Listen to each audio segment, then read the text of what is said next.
Hello students. In today's video, we are going to review how to edit a worksheet on Google Slides or Google Classroom. Now the first thing that my students always tell me is they say, "It's too small, I can't see it." And they're right.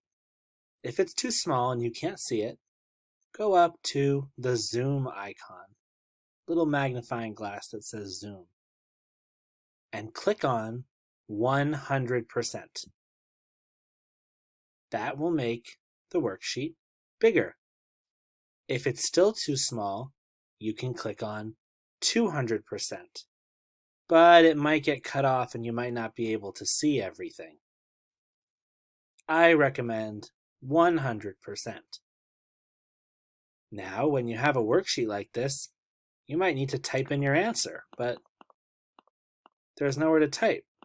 Nothing is happening. What should you do? To type in an answer on a worksheet like this, you need to bring your mouse up to the top and click on the text box button.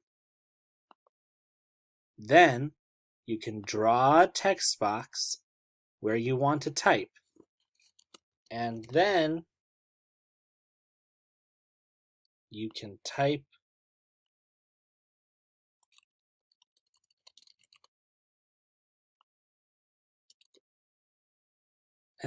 type your answer just like that.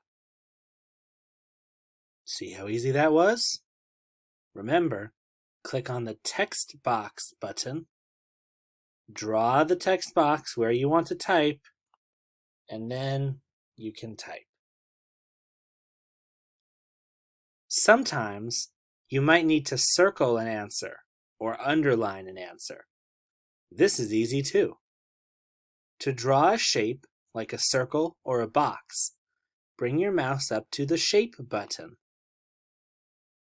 There's all different kinds of shapes that you can draw. Let's say that we need to circle an answer. We'll just click on the circle. And then we can draw a circle. Uh-oh, we can't see it. What should we do? We have to change our setting to transparent. And now we can see through the circle. Let's draw another circle. Click on Shapes, click on a circle, and let's draw a circle. And if we can't see it, what do? We go up to the paint bucket, fill color, and we click on No Ink, transparent. And now we have a circle around our answer. What if the directions say to underline? How do we draw an underline? We click on the Line button, click Line, and then you can draw an underline. Just like that. There are lots of different shapes that you can draw if you need to add them. In the line, there's also a feature called Scribble. Scribble does exactly what you think it does. It lets you scribble all over the page. Scribble will let you add a drawing to the page as well. All of these different tools will make it really easy to do your worksheets in Google Slides or Google Classroom. I hope this helps.